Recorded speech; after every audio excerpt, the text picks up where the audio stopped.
এই অসম দিৱসটো এতিয়া ভাৰতৰ সকলো ৰাজ্যতে পালন কৰে। বহুতে কৈ আছে যে বিহাৰ দিৱস অসমত পালন হ'ব, অসম দিৱস পালন কৰে নেকি? অসম দিৱস প্ৰতিটো ৰাজ্যতে আজিকালি পালন কৰা হয়। উত্তৰ প্ৰদেশতো অসম দিৱস পালন হয়, বিহাৰতো অসম দিৱস পালন হয়, কৰ্ণাটকতো অসম দিৱস পালন হয়, অন্ধ্ৰ প্ৰদেশতো অসম দিৱস পালন হয়, গুজৰাটতো অসম দিৱস পালন হয় আৰু গোটেইবিলাক ৰাজ্যৰ মহামান্য ৰাজ্যপালসকল উপস্থিত থাকি অসম দিৱস পালন কৰে। আৰু ভাৰতীয় জনতা পাৰ্টীয়েও গোটেই দেশত থকা অসমীয়া লোকসকলক লৈ প্ৰবাসী অসমীয়া সন্মিলন অনুষ্ঠিত কৰে। এতিয়া যদি অসম দিৱসটো বিহাৰে পালন কৰে, উত্তৰ প্ৰদেশে পালন কৰে, আমিও ইয়াত বিহাৰ দিৱস পালন কৰিম, তেতিয়াহে মানুহৰ মাজত বুজাবুজি বাঢ়িব। গতিকে এই বিষয়টোলৈ ৰাজনীতিৰ কোনো কৰাৰ মিনিঙে নাথাকে। যিসকলে এইটো কথা বুজি নাপায় যে অসমৰ লাখ লাখ ল'ৰা অসমৰ বাহিৰত কাম কৰে, ইয়াত সাম্প্ৰদায়িক উত্তেজনা কৰিলে তেওঁলোকৰ জীৱনৰ প্ৰতি ভাবুকি আহিব পাৰে, এই কথাটো যিসকলে বুজি নাপায় তেওঁলোকে বাৰে বাৰে এই কামবিলাকত মনোনিৱেশ কৰে। কালিৰ পৰা মই পাইছোঁ অসম দিৱস পালন কৰিব নেকি? আৰে গৌৰৱেৰে অসম দিৱস পালন কৰে। যোৱা কেইদিনমান আগতে পণ্ডিচেৰীত অসমৰ প্ৰফেচাৰে মোক চিঠি দিছে যে মই গোটেই অসম দিৱসটো পালন কৰোৱাত আগভাগ লৈছিলোঁ।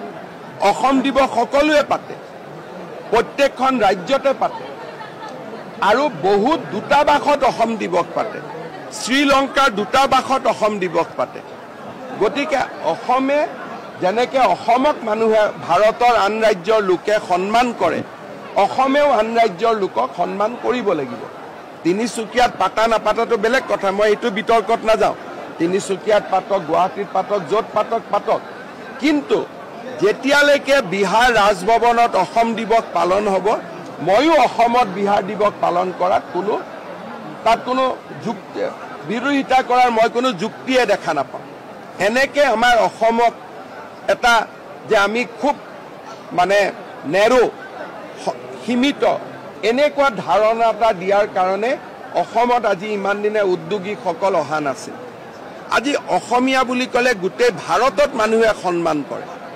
আৰু যদি অসমৰ পৰা এইবিলাক মেছেজ যায় যে আমি বিহাৰীৰ এগেইনষ্টত, আমি মাৰোৱাৰীৰ এগেইনষ্টত, আমি গুজৰাটীৰ এগেইনষ্টত, আমি তামিলনাডুৰ এগেইনষ্টত, অসমৰ ল'ৰা ছোৱালীয়ে চাকৰি কেনেকৈ পাব বাহিৰত? গতিকে এই ধাৰণাবিলাকৰ পৰা আমি আঁতৰি অহাৰ সময় হৈছে। আৰু মই সকলোকে কৈছোঁ, সকলোৱে লক্ষ্য কৰিব, সকলো ৰাজ্যপালৰ টুইট চাব ভাৰতৰ প্ৰত্যেকখন ৰাজ্যৰ ৰাজ্যপালে অসম দিৱস গৌৰৱেৰে সৈতে পালন কৰে। কিয় ভাৰতবৰ্ষই পালন কৰে? সেই দিনাখনেই চুকাফা আমাৰ অসমত প্ৰৱেশ কৰিছিল। তেখেতৰ অসমৰ প্ৰৱেশ দিনটোকে আমি অসম দিৱস হিচাপে পালন কৰোঁ। এতিয়া ভাৰতেও এই দিনটো পালন কৰে। দ্বিতীয়তে, এতিয়া গোটেই ভাৰতৰ ৰাজ্যবিলাকত লাচিত বৰফুকনৰ ওপৰত পাঠ্যপুথিত এটা পেৰেগ্ৰাফ সোমাব গৈ আছে। আজি অসমৰ বিজয় যাত্ৰা আৰম্ভ হৈছে, অসমৰ অনিৰুদ্ধ যাত্ৰা আৰম্ভ হৈছে। এতিয়া যদি অসমীয়াৰ একাংশ মানুহে এনেকুৱা কথাক লৈ যদি ৰাজনীতি কৰে, আমাৰ ৰাজ্যখন আকৌ পিছুৱাই যাব।